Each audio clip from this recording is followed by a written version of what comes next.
अमर astrology में अमर life consultant में आपका स्वागत है दोस्तों। मैं हूं अमर सिंह चौहान।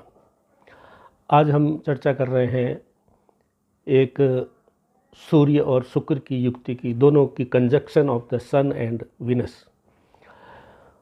सन और विनस की युक्ति से क्या योग बनते हैं।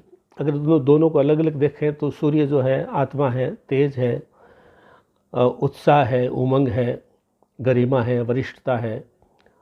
एक पिता के रूप में, एक पूर्वज के रूप में सूर्य सबों की पिता आत्मा मानी गई है। शुक्र जो है वो प्लेजर, मस्ती, चीज़ों को भोग करना, चीज़ों को उपयोग करना, चीज़ों का दोहन करना और उससे जो है वो आनंद महसूस करता है।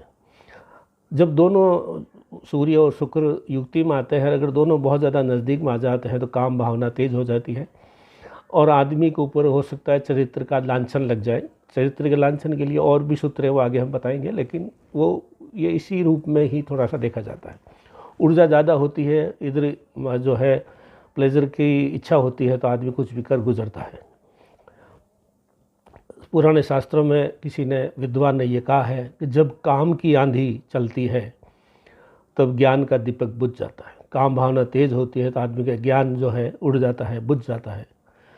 वो सिर्फ उसी में लगा रहता है। वो ये नहीं सोचता है कितनी बदनामी या कितने समाज में जो है बदचलनी का दाग लगेगा।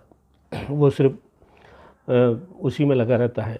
इसीलिए शास्त्रों में ये भी लिखा हुआ है कि क्या ठगावे रोगी या क्या ठगावे भोगी।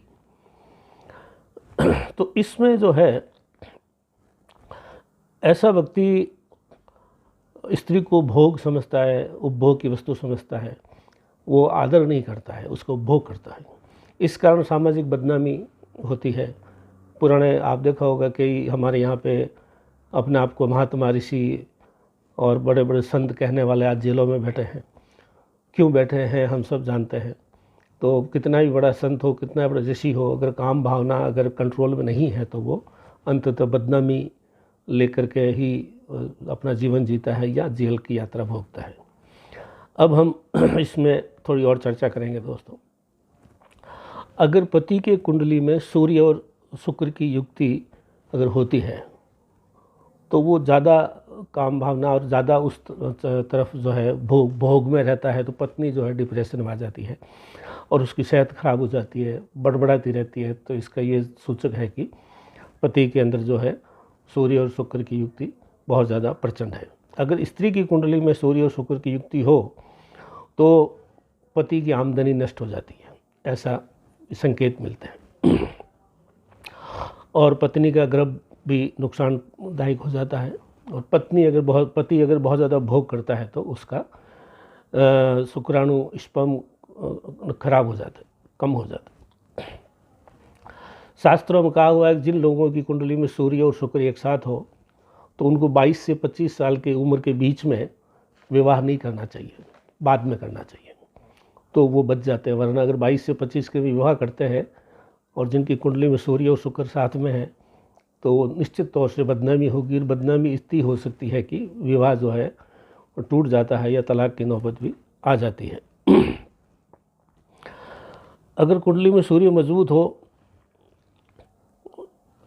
तो अगर ये मान के चलिए कि अगर पुरुष की कुंडली में सूर्य मजबूत है तो आमदनी कम होगी, और स्त्री के कुंडली में अगर सूर्य मजबूत है या शुक्र मजबूत है तो सुंदर होगा लेकिन पद नहीं मिलेगा। सूर्य मजबूत है तो पद मिलेगा लेकिन आमदनी कम होगी। शुक्र मजबूत है तो सुंदर होगा लेकिन पद नहीं मिलेगा। और वैसे ये जो युक्ति है सूर्य और शुक्र की, ये 41 साल बाद में उसका इतने ही आयु होती है, उसके बाद में उसका कोई असर नहीं होता, वो ख़त्म हो जाता है। तो ये युक्ति मात्र आप किसी की कुंडली में सूर्य और शुक्र एक साथ देख करके तुरंत ये मत बोलिए कि आदमी चरित्रहीन हो सकता है या इस प्रकार के लांछन लग सकता है। ये एक बेसिक सूत्र है। इसके साथ में 2 या 3 चीज़ें और जुड़ नहीं जाती जब तक आप पक्का नहीं कह सकते। सूर्य और शुक्र है, अगर उसके साथ में मंगल जुड़ गया या राहु जुड़ गया या शनि जुड़ गया या मंगल राहु शनि की दृष्टि पड़ रही है सूर्य शुक्र पे, तो फिर ये पक्का मान के चलिए कि वो आदमी चरित्र के मामले में कमज़ोर है। लेकिन चरित्र के मामले में बेसिक क्वालिफिकेशन सूर्य और शुक्र से ही पता लगता है। वो आदमी उपभोग भोग बहुत ज़्यादा करने की इच्छुक होता है। मंगल जुड़ जाता है तो फिर और ज़्यादा हो जाता है, डिग्री बढ़ जाती है। राहु जुड़ जाता है तो और भी ज़्यादा हो जाता है। शनि जुड़ जाता है तो और भी ज़्यादा हो जाता है। तो सूर्य और शुक्र तो है ही है, एक दो ग्रह और जुड़ते हैं तो पक्का हो जाता है कि आदमी चरित्र के मामले में ढीला है। अब अगर ऐसी स्थिति है किसी की कुंडली में, उनको लगता है कि भाई जो है तो सावधानी के लिए एक तो 22 से 25 के बीच में विवाह न करें, उसके बाद में करें। और एक सिंपल दूसरा उपाय यह है कि मंदिर के अंदर कांसी की कटोरी में, अब ये कांसी का वीडियो बनाया था मैंने थोड़े दिन पहले, कांसी की कटोरी के अंदर मुल्तानी मिट्टी या गैरू जिसको लाल मिट्टी बोलते हैं वो डाल करके आप मंदिर में दान करके आओ, तो ये सरल सा उपाय है। कांसी की कटोरी सूर्य और शुक्र का रूप है, मुल्तानी मिट्टी भी सूर्य और शुक्र का रूप है, या लाल मिट्टी जो गैरू बोलते हैं वो भी सूर्य और शुक्र का रूप है। ये अगर कांसी की कटोरी में डाल के मंदिर में आप देकर आएंगे तो आपका ये प्रभाव जो है धीरे धीरे खत्म हो जाएगा। जब भी मौका मिले यदा कदा सर्वदा जिसकी कुंडली में सूर्य और शुक्र है उसको कांसी की कटोरी में मुल्तानी मिट्टी या लाल मिट्टी डाल करके मंदिर में देनी चाहिए, जिससे ये रोग का प्रभाव कम हो जाता है। तो आज ये सूर्य शुक्र की युक्ति का वीडियो दोस्तों चरित्र पर प्रश्नवाचक चिन्ह लग जाता है, इसके लिए बनाया।